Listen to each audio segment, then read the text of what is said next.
this computer. There we go, recording in progress. And I am going to go here, share. I'm going to get rid of this one. Bear with me, I get rid of this one. And I'm hoping that you can see this one. So, yeah. So, okay, so we're going to just talk about how to measure accurately. And measuring isn't actually a sort of actual science. It's never going to be 100% correct, but you've got to get as close as you possibly can if you want a really good fit. But you would make from your measuring, you usually make a block, and from your block, you make a pattern. So a block is a draft of the body shape, the format of you. I usually use the word body mapping because actually what you're doing is making a structure from a 2D to a 3D format. So it's rather like mapping the world. You have contours as far as your bust goes, you have your longitude and your horizontal line. So you actually sort of taking a map of your body. The key thing to remember when we're actually taking these measurements is you're not just looking at the fleshy outside, you're actually looking at how the skeleton itself performs.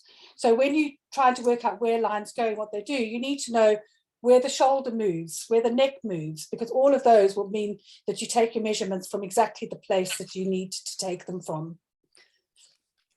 Okay, here's a little sort of one of those little dummy things that join. So showing, and we also have terminologies that will run through it. So for instance, this is the shoulder neck point, which we'll abbreviate to SNP. And the shoulder neck point is literally, if you bend your neck like that, and you can feel where your neck joins the shoulder, that is where you're measuring from. So it gives you a definite guideline. It's not from instance where the top the person's wearing is, or anything else that it might be. It's from where you measure your neck. Likewise, the shoulder arm point is where the shoulder and the ball and socket join each other. So if you want to check that you're measuring somebody correctly, you will circle their arm and see where that arm moves. So you bend your neck to see where it moves, and you've got your shoulder point, and you will move it like that. Likewise, when we do the waist, I'm going to stand up for this for you. The waist is generally the smallest part of the body. However, that's not on everybody. Yeah, okay. So it's not always the smallest part, because if someone especially has an apple-shaped figure, their waist might actually not be the smallest part of the body. So the best way to find it, the natural waist, is you put a line there, figure that, and you bend. And so that natural waist is where that bends. So again, not the belly button, which is often mistaken for where the waist sits. It's literally where you bend. So it's looking at what the torso does, how it behaves, where it goes, and how it forms up. There's another one here, which is the cross chest measurement, which is a measurement literally across the chest above the bust. And that, again, you need to sort of feel the soft little bits under there and where the arm moves. And as we go on to the next slide, I'm going to show you where those measurements are taken and in relation to a block. So if you haven't done any blocks before, from these measurements, you'd make a block, and from your blocks, you'll make a pattern. And the one we're going to do is a really, really simple bodice block. So you'll see how those measurements relate to the block. Shout if you have any questions. I'm very happy to answer them during or after. That's not moving on, Dawn. You know what you've done? No. Okay. So we start when we're taking our measurements. The very first thing we do is we tie something around that natural waist. So we watch where it bends, and we tie a cord or another tape measure or anything you like around the waist measurement. And the reason we do that is we're going to be taking quite a few measurements from a point to your waist or from your waist down. So you want to make sure that every single time you measure that, you measure to the same place. So if we put a little cord around your waist, you know that is always your natural waist and where you're going to measure to and from. So our first, and it's also a good idea to plan your measurements in a sort of order of passage, so you know sort of how you're going to do it, then you're less likely to forget how to do them. So what I usually do is work with my bodice, then my sleeve, then my skirt, and if I'm doing trousers, my trousers, and I'll work on the longitude lines first, and then I'll start at the top and work down all the horizontal movements. So this measurement that we've got here, the very first one that you can see on this dummy, is from the shoulder neck point to the waist. It crosses over the bust as it goes down. So it takes in the bust and the shape of the bust down to the waist. And that will give you the total length of your block when you measure it. The next one is what we call the bust line, the bust length line. And that is taken again from the shoulder neck point to what we call the bust point, which is basically the nipple. Now, when you're measuring anything to a nipple, some people can be uncomfortable about that. So if you feel that somebody's uncomfortable about being touched, ask them, and you can just hold it, suspend it in front of them if they are. You also sometimes, due to whatever underwear they're wearing, you might not actually be able to identify exactly where the nipple is. So with my students, I always say to them, could you just point to where your nipple is? So that I'm not fondling them getting there. So it gives them something to be comfortable. So it's from the shoulder neck point, again, where your neck bends, to where the nipple means, and they can just put their little finger there and say, that's where my nipple is. Next one down. So now we're going to move down the body. Yeah, we're going to move down the body with our horizontal lines. So we're going to start with the cross chest. And as I said earlier on, the cross chest is from where your arm moves under the arm. So we measure it half the distance down to the bust. So the bust is down there. We measure half the distance down. It's the position that's going to show you where the curve goes under your arm. So if you look at the little sketch there, you can see that the curve, the side of the arm, is going underneath. And you're getting that measurement to be able to find exactly where that will go across the chest. So you need to get it into that little section there and across the chest to the same section on the side. Now, this is a real crucial measurement when you actually are doing your blocks. And if someone's measured too far underneath, if they've gone too far underneath, it'll distort how the sleeve armhole comes out. So if you cut it, it generally is somewhere between 28 and 34. So if you find that you're measuring someone and it's coming out at 38, recheck. It's not impossible that'll be that, because if they were really large, then it's not impossible. But it's a good idea to say this is what the average is, and let's just check whether that measurement's correct. No, there. Okay. Then we're going to measure the bust point. So the bust length gives us where the bust, how long the bust is, if we're going to put in a dart into a garment. And the bust points, the bust point to bust point, tells you where that dart is going to sit. So you're basically measuring from your center front to your bust point. So you know when you structure a dart into your garment, this is the length to the thingamajig, and the position from your center front to your nipple is there. So it's telling you this is where your dart is going to sit if your garment is going to have a dart. This particular block is a dartless block because it's a simple one. Then we go round the bust circumference. Now it's the whole bust measurement, and it needs to go over the nipples.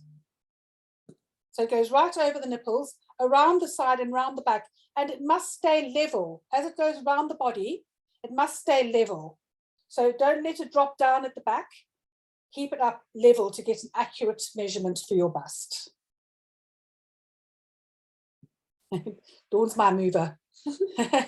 Then your waist, we've just already done. Where does the waist sit? It goes, it's your movement where your body moves, where the circumference moves. So that's going to be your waist. And once again, it's a circumference measurement. So it's the whole circumference of the waist that you take there. And you again keep that straight. But that's easier to straight because it sort of falls into place, where when you're doing the bust, it'll sort of drop down, but there's quite easy. Then we take our shoulder line. And our shoulder line is from the neck, where the neck bends again, so the shoulder neck points, that point, to where the arm goes. So again, if you've got a shirt on, because armholes on a jumper or a dress or a t-shirt might differ, because sometimes the armhole could be, sleeve could drop low down, sometimes it could be up, sometimes you could shape it. So it's not the garment that they're wearing. Again, it's going back to what the skeleton does. So where the neck meets and where the arm. And I always have got my students to do that. So they learn that that's exactly where it is. It's not a random measurement. It's a measurement that relates to the skeleton of the body. Across back falls, again, with the same length as the front one that you've done when you've done the front across chest, plus 2 centimeters. Because you've just got, on the back, you've got a slightly more curved back. So you need to allow for that curved back to allow to where that position comes. So it's the same length as the front across chest, down, not round, across, but down from the shoulder neck point, it sits there, plus 2 centimeters. And then we'll do the back length, which again, from the shoulder neck point to the back. When you're constructing patterns and blocks, quite often a front and a back is not the same. If you're doing this very simple block, you probably would ignore it and just make the hem even. If you're doing more complex blocks, you would shorten the back or lengthen the back as you needed when you were making your block. What you would do once you've got all these figures and these movements, you would then make your toile, and on that you can make changes if you need to do so. So the sleeve, the length of the sleeve would be where you start with your structure of the sleeve. So the length is again from the shoulder, arm point, where the arm moves, down the arm. Now this is the one that's not exactly, ideally you want to try and get it so it comes on a little bit of a bent arm, not a very bent arm, just a very little bit of a bent arm, and then down to your wrist, but you take it just below your wrist, because when you're wearing a shirt and you bend it, you want to be able to bend it without the sleeve riding up like this too far. So we take it so it sits about 1 centimeter below, or just where the thumb meets your hand. So you measure down the arm and just a little bit below your wrist, so it gives you a slightly bent arm. So it means that when you do this, it's not riding right up there, it's just giving a little bit back to where it goes.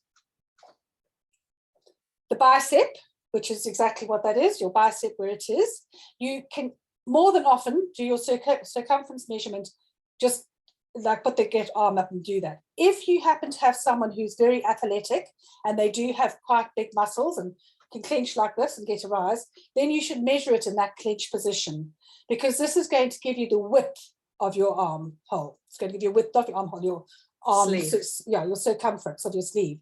So if they have got a big bicep and you didn't take that into account, when they bent it, they'll split their seams. So generally it's just a normal measurement, but if someone's athletic, it does need to be with a bent arm. The wrist measurement, which is literally that, you're taking it where the wrist is, down the bottom, is not taken to be able to make the end of your sleeve, because if you made your end of your sleeve the width of your wrist, when you were pulling it on and off, it wouldn't go over. So the wrist measurement is a measurement used for some kind of cuff or some kind of finish at the back of, on the bottom of your sleeve, where there will be some other opening that's given you the length to open up. So if you see a men's shirt, it's got a cuff like that, and then it's got a little button section or a little slit section, and that section is giving you the opening to be allowed to open it to take it over your hand. So for the bottom of our sleeve, we actually take the measurement over the widest part of our hand, so that we know we can get it on and off. So the widest part of your hand is over the knuckle of your thumb, and you take it round over the knuckle of your thumb and the circumference. And so that's the measurement that will be used for your end of your sleeve. So that finishes the bodice, which is the bodice in the top and with its sleeve. And we're going to move on to our skirt. So we did our waist measurement earlier on. So a skirt is made up with 4 measurements: the waist, the hip depth, and the length of your skirt. Just those 4 are needed. So we've already done the waist measurement. The hip measurement is around the widest part of your bottom. So I'll get Dawn to stand up again to demonstrate that if we can see it. Yeah. So you're looking at the bottom here, the buttocks here, and you're going, where's that the widest? And you take it on that part all the way around. And again, you need to keep it even. So it's over the widest part of the buttocks, kept even around the body. So you've already found that measurement because you've measured the hip, so you know where that is. And now you're going to find the hip depth, which is the difference or the distance between your waist and your hip. So wherever you put that measurement around your hip, that's where you're going to measure to, the hip depth. It's never usually more than, it's usually between 18 and 24 centimeters. Yeah, so. Absolutely. So if you get something that's like 26 or 27, recheck. And if it actually is, even if it's correct, if it's 27, I generally wouldn't take a hip depth, because it's going to give you the curve of your, what we call the slant, the curve of the skirt. So if you take it much lower, it's going to be sitting too far down the body. So even if they are actually a 27 hip, I would not take it more than 25 anyway, because it'll still give the width of the skirt. And we've just got a little one here showing the upper hip, which is a guideline generally. You don't have to have it to create the skirt. But if you have upper hip measurement, which is a circumference measurement again, that sits halfway between the waist and the hip line. So it's halfway between that circumference line. You can check your pattern to make sure that there's enough room at that position to go over the hip. So if somebody's actually slightly wider at the top than they are on the actual hip at the butt thing, you can allow for that. And then the last one on this one is your skirt length. So your skirt length on a block, you take your skirt length to your knee, because then it gives you a midpoint to either lengthen your pattern when you do your pattern or shorten your pattern when you do your pattern. So it comes in, so it's from the waist to the knee. So the measurements that we've given you here are just for the skirt and a basic block. So it's just the simple measurements, and later on when we get our new course up, we'll have more if that's what you would like. So just to give you a little bit insight of the terminology we use for patterns when we're talking about patterns, from the process of the beginning to the end, if you're working in industry, is you always start off with the basic block, your first basic block. You would make that block, whichever it might be, the darkest block, the skirt block, a trouser block, you'd make that, and you make your first pattern.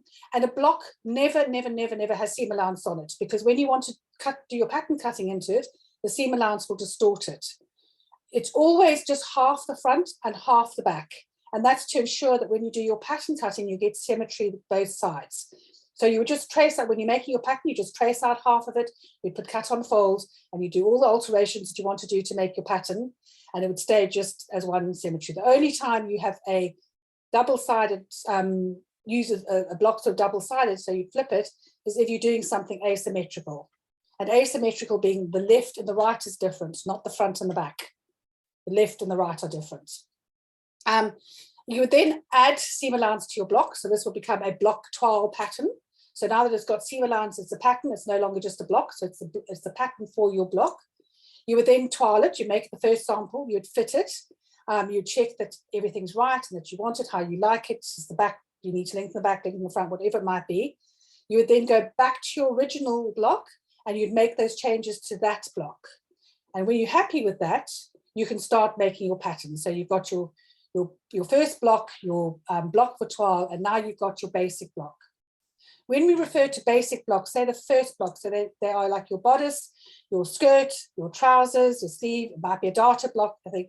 When you start creating other garments, so you might make a flared skirt, for instance, and decide, well, I'm going to make lots of flared skirts. So because I'm going to make lots of flared skirts, to say, I'm going to make myself a flared skirt block. But you would have started that from a basic block. Okay, so those are the very first basic blocks. Once you start your pattern, you'll trace out your blocks onto your pattern. You'll do all the design features that you might want to do to that. Still no seam allowance, because you're doing alterations and that'll distort the pattern, so you don't do that. So you do all the stuff you want to do. When you want to sample that, you add your seam allowance to it, and that becomes your sample pattern. And you make it up, you see that you're happy with it. If you're not happy with it, you change, go back to your working pattern, do your changes on your working pattern. And when you are happy with that, you'll make that into your finished garment with seam allowance, and that is your finished pattern. In industry, that could take about 10 different samples before you get there. But for an individual, it hopefully will only take one, or maybe nothing, no changes if you've got a really good block to start with. So the finished pattern is when you're very happy with it, when you've done everything, you've got it right, that's done. And you can do, when you use that pattern, you can, like buying a commercial pattern in a shop, you can go cut on fold, or cut the pocket, cut this twice, or cut this 4 times, or cut a pair. You can do all of that because of the way you just got one piece of fabric, one layer of fabric, and you're folding it over. In industry, we don't have one layer of fabric. We have lots of layers of fabric called a lay. And then we have a marker that goes on the top of it. So for that industry pattern, they have to have everything. They have to have all the lefts, all the rights. They have to have, if there are 2 pockets in it, they have all the pocket patterns, both left and right. If there's fusing and interfacing in it, they have to have the fusing and interfacing. If there's lining, they have to have all of those patterns. So the industrial pattern is a full pattern. It doesn't ever have cut a pair or anything like that. So that's the breakdown of how we do patterns. And lastly, on this little section, is your pattern markings. So you have a straight grain marking, straight of grain, SOG, SOG, as Dawn always used to say to the students, and they quite like just using the words rather than the abbreviations. And it lies, when you put it on your fabric, the straight of grain lies parallel to the selvage. So the grain lines always run parallel, even if it's a bias, it still runs parallel when it's cut to the selvage. If it has an arrow at the top and the bottom, it's telling you that you can cut this on a 2-directional fabric, turning the patterns up or down. So not sideways, but you can cut it so that the top's going up, and the next one you can cut with the top going down. You're not ever going to cut on the cross grain, always on the straight grain going up and down. If it has 1 arrow, is telling you that the fabric is one directional. So for instance, if you had a velvet, it shines in one direction, it's matte in the other. If you had a print with leopards all over it and the heads are all going up, then you don't want heads going up one side and down the other. So you cut it all in the same direction. The third one there is cut on fold, and that has two little arrows going to the fold, and it tells you that you can cut this pattern on folds. The fourth one is the bias. And when we talk about the bias, we talk about the true bias, which is 45 degrees to the straight grain. Everything on that, everything into diagonal on the fabric is a bias, but the true bias is what you cut it on, because that's on a woven fabric where you get the bit of stretch. And if you cut it on just any kind of bias, it just distorts the garment. So it's a true bias. At the bottom, you have a directional fold. So it just tells you which direction it's going on. You have a button, which is the crossover, just tells you that's your button. You have a gather, which is a zigzag, and the buttonhole, which tells you it's vertical and otherwise. And sometimes that has a little cross at the top and the bottom and not. So that is on that. What are the questions there? Right, so I'm going to come out of that. We are now going to have a go at doing this skirt block. If anybody wants to join in, if you've got any questions, can you put them in the chat, and we'll try and answer as many. I think some people have been putting them in the chat, but if you can do that, that'd be brilliant. And either myself or Nikki will hope to answer your questions. Otherwise, wait until after we've finished, and we'll answer as many questions as we've got time for. So we're now going to have a go at actually making a skirt block. So I will just share the next screen, which I think is that one. What is that?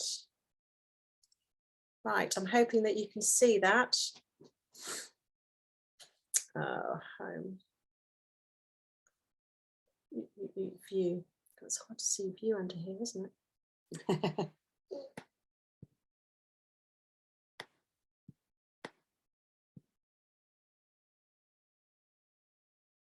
Slideshow.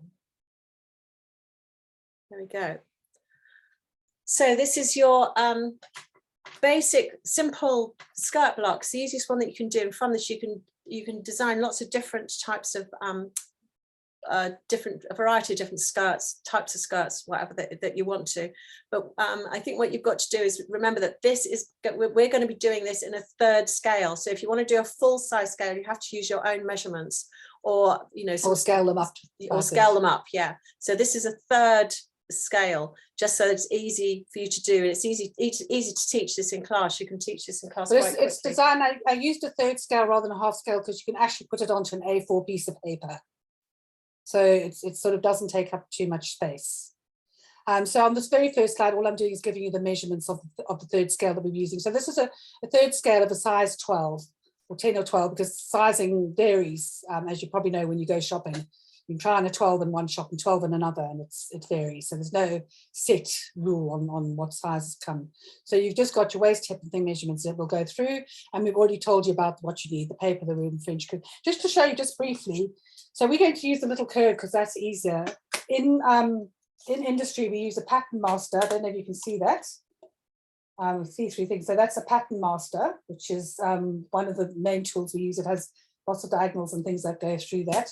Or they have separate curves, which this is an armhole curve and can be used for other things, and they've got other curves that go. So there are lots of different curves that come in. I can't have enough personally, but that's because I do it as a job. So we need 4 measurements, which is the waist measurement, the hip depth, and the skirt length. So this is how we're going to start off. So you're going to start off. So the very first thing we're going to do is just mark the starting point on your piece of paper. And you're going to come down from the top at least 1 centimetre and in from the side 2 centimetres. Okay, let's just get this mark. So this is just getting the mark where you start. And so once you've done that, we're going to draw a rectangle. So we're starting off the rectangle using our widest measurement, which is our hip.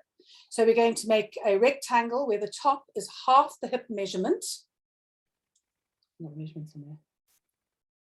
And the skirt length is the full skirt length. So the hip is 32, so we're going to do half of that, 16. And the skirt length, which is 18. And then you're going to square that up and make that into a rectangle.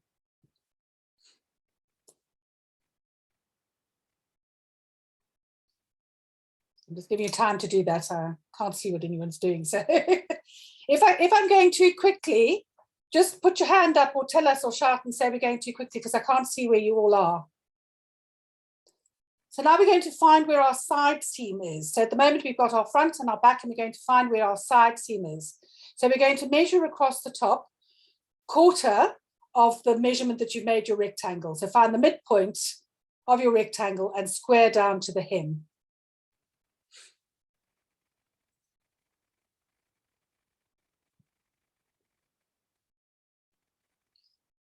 Then on the left-hand side, we're going to mark our center front. The middle line will be our side seam, and the right-hand side is our center back. So stick your thumb up if you've got so far. Thanks, Correct. Megan. Okay, so we can move on, I think. Okay, so we've got a rectangle with a line down the middle, basically.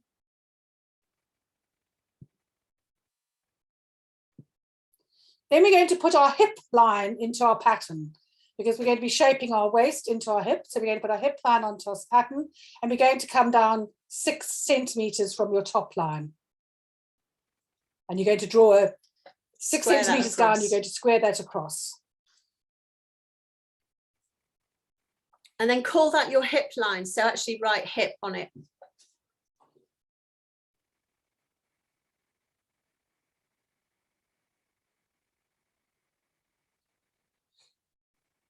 Okay, so thumbs up, have you done that? Thanks, Pamela. Thanks, Davina. So now we're going to be creating our waist. So the waist is quarter your waist measurement, which in this case is 6 centimeters. So you're going to find and just put a mark at that 6 centimeters. So measure in 6 centimeters and just put a line, and do the same from the center back.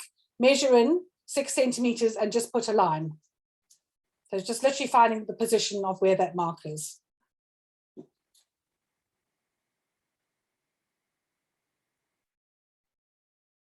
And you can number those 1 and 3.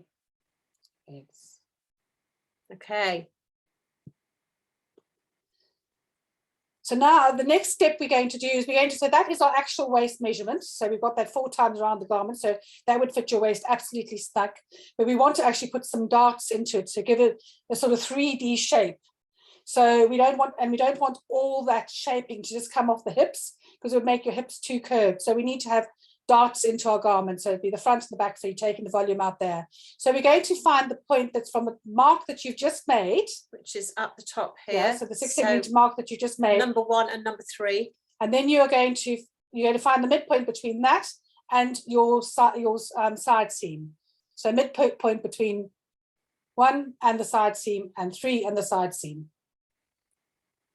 And if you put a little mark there.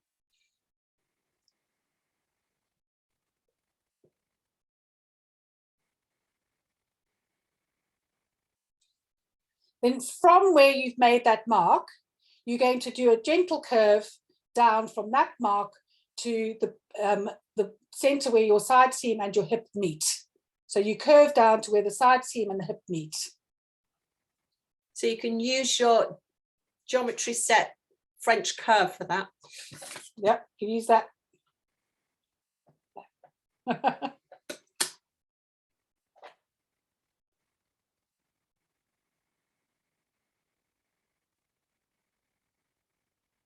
Now you're going to take, so on that curved line we've just done for our hip, we're going to extend it above the line that you have at the moment. So you're going to extend it above the top center, the top line. You're going to extend it by 4 millimeters. You extend it by carrying on the curve, not by going curve and up. So you literally carry on the curve. Just by 4 millimeters. So it raises above that line 4 millimeters, carrying on the trajectory of the curve. Yeah, everybody, are you okay at that point? Then at the center front, you're going to come down from the top line 4 millimeters. So our body, to get the curved shape in our body, because we're round, we're dropping the front back. So the back's a bit higher than the front, so we're dropping our front fractionally. So we're going to come down 4 millimeters at that point. And we're going to connect with a curve back to the new sort of side seam curve that we've just done. So you're just going to connect back to that line. Now, what's really important here is where that's like that curve of the waist meets the center front. It must be a rectangle there. It must be a straight line, because if you curve up or curve down, you're going to get like a little kiss lip. So it's got to be absolutely right angle where it hits the center front, so that you get a straight, you get a proper line going through like that, and not like that. So it should never drop, the line should never drop below that 4 millimeters. It's got to curve up. Then we're going to do a similar thing at the back, but this time we're not going to drop it down by the 4 millimeters, because our bottom sits higher up and we've got a curve there that's different. So we don't want that dropping below. The front comes down for the curve, but not the back. And so this time we're going to take it from the top of our side seam hip curve, and we're going to curve it down onto that top line. Now it meets that top line approximately halfway through. And I say that because actually the important part is getting a nice curve onto that top line, not exactly where it finishes. So just use your eye and go, actually, I like that curve, that looks good, rather than going, I have to meet it at midway. So it's approximately midway. Is everybody okay with that so far? So now basically you've created your front and back skirt. So the next thing we're going to do is put our darts in. So the front dart measures, again, it's 10 centimeters is a good line. Sometimes we talk about just putting a midpoint, whatever. So we're going to work on the 10 centimeters that was full size. So 3.5 from your center front, you're going to come in along your waist, and then you're going to square down 3 centimeters. So the dart in the front on a full size 12, in fact, most garments is again around about 7 to 9 centimeters, can go as long as 10 if you've got somebody who's really tall with a long hip flexure. But so it's between those kind of measurements. In industry, we generally go for 8 in the full size. And then at the back, you're going to actually find the midpoint of your hip line, back hip line, and you're going to square up.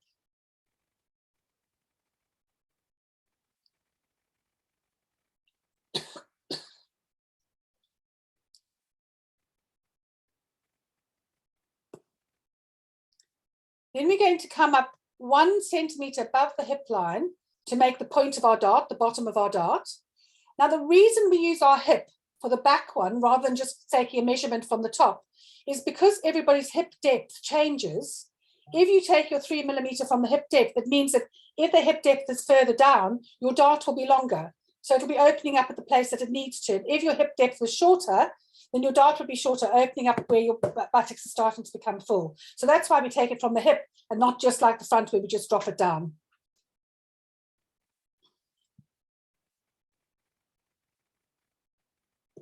Now, if you remember back into our pattern, I got you to find the midpoint. So we had the length of our waist, sorry, the quarter waist. And then we added on a bit, which was the midpoint. Now that extra bit that you put on that made your waist longer is what your dart allowance is. So we're going to be using that for our dart allowance.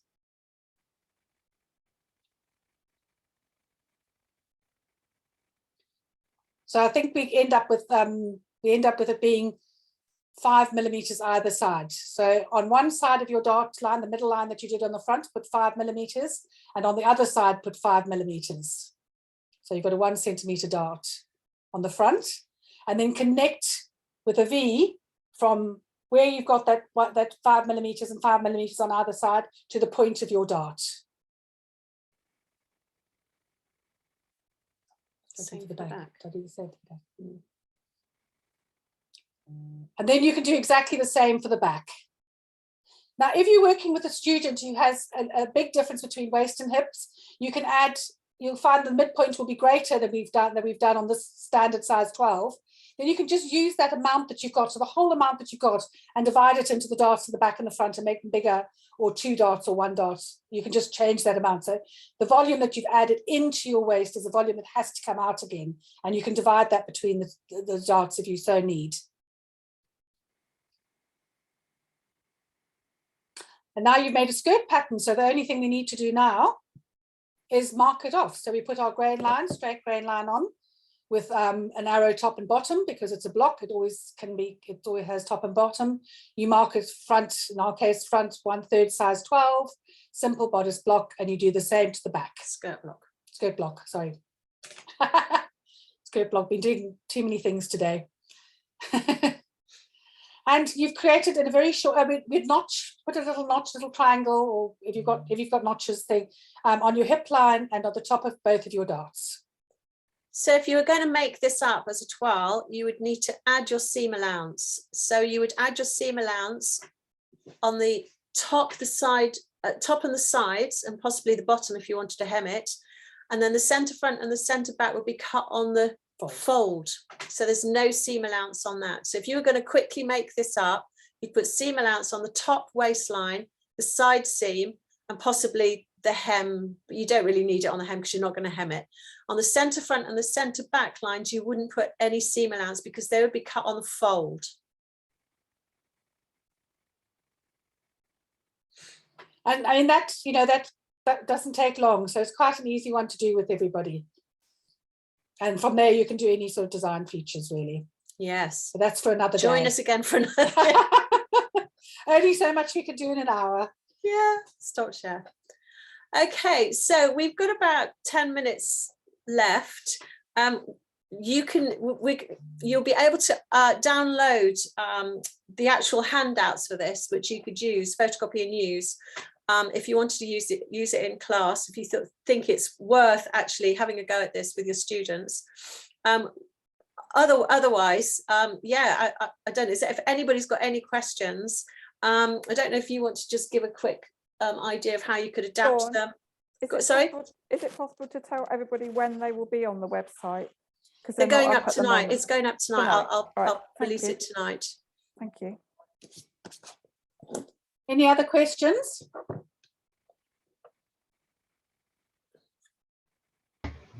Yeah, I just wondered if it was possible that you could video yourself doing it on an A4 piece of paper, because I haven't really done much pattern marking or cutting before, and I found that a bit confusing on the PowerPoint, to be honest, or using like a visualizer to record yourself.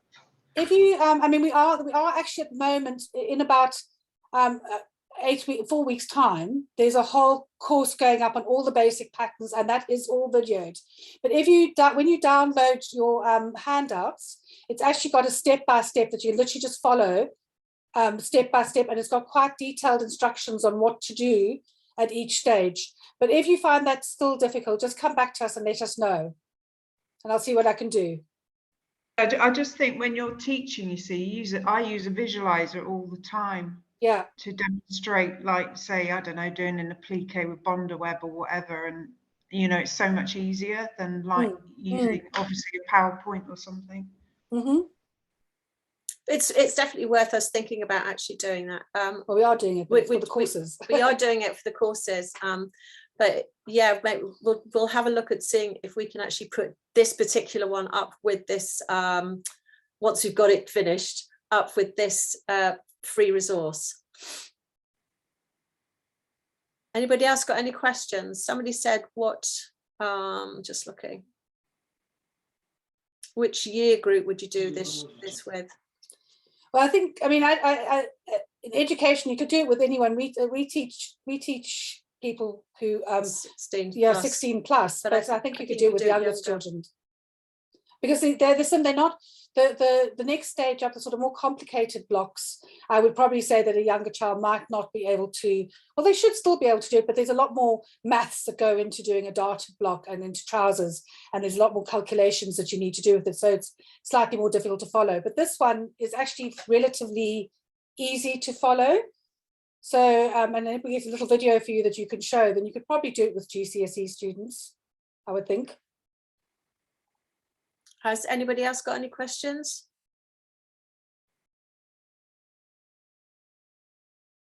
No. Hopefully the handouts are clearer than the PowerPoint. It's slightly different. It is slightly different. Just see But by all means, if you're still struggling with the PowerPoint and you want it for your class, let us know. It's not too difficult to do it. Okay, so just to remind you that everything that we're doing at the moment is we do it in our own time. So all the free resources and everything done in our own time. If any of you can actually support us with small donations, that'd be absolutely fantastic. We'd really appreciate it. It helps us to pay for Zoom and all sorts of different things. Also to remind you that the next Tea and Chat is on the 26th of April, and that is with Rachel Adey and the amazing Fiona Balding, who's the eco printer. Definitely come along to that, because that should be really, really interesting. Printing with leaves and all sorts of different things, and dyeing with natural dyes. Also remember to just sign up to everything that we're doing. Get on the Pinterest. There's loads of really good stuff on Pinterest. Sign up and follow us on Instagram.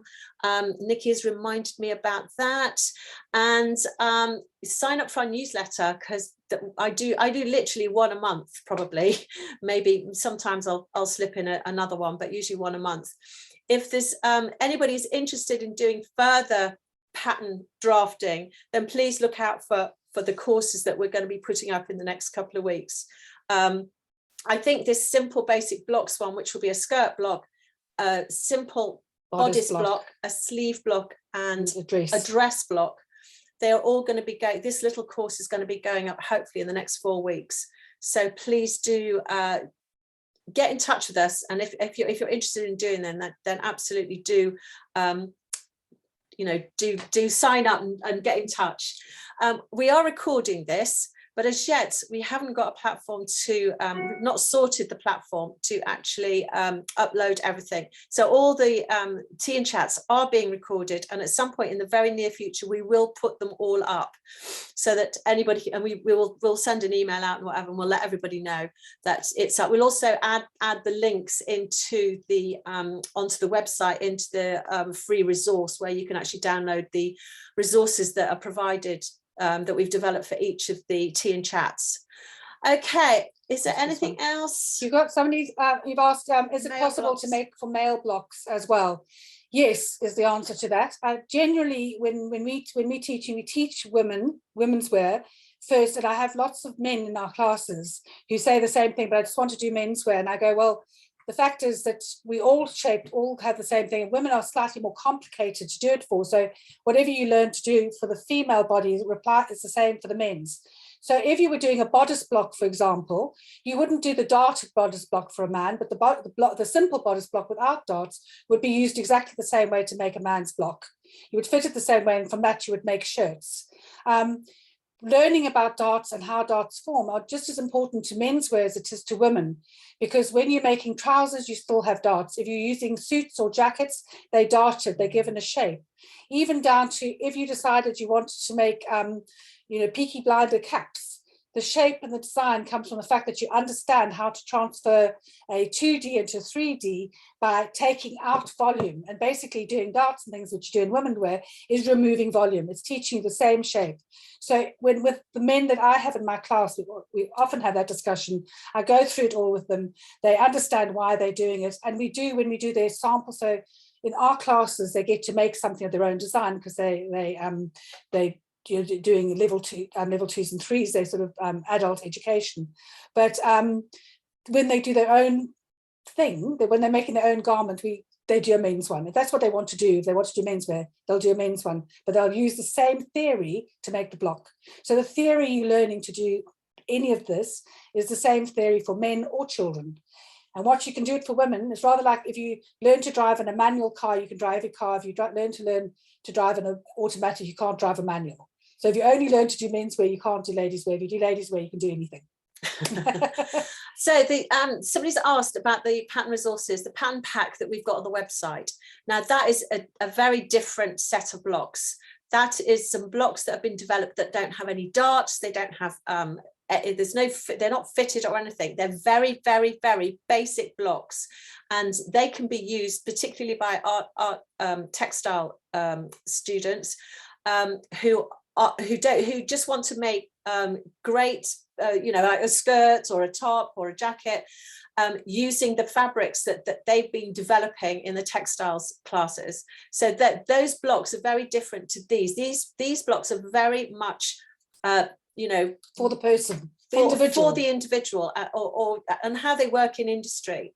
They're not the same sorts of blocks, but the blocks we've got, the pattern blocks we've got online, are a set of blocks that Nikki developed specifically for art textiles usage. So you use all the fabric techniques that Nikki teaches, and all the skills that she's teaching. All of those the fabrics she produced from those can then be very, very quickly and easily made up into a quick skirt or a quick, they're very student friendly is what they are.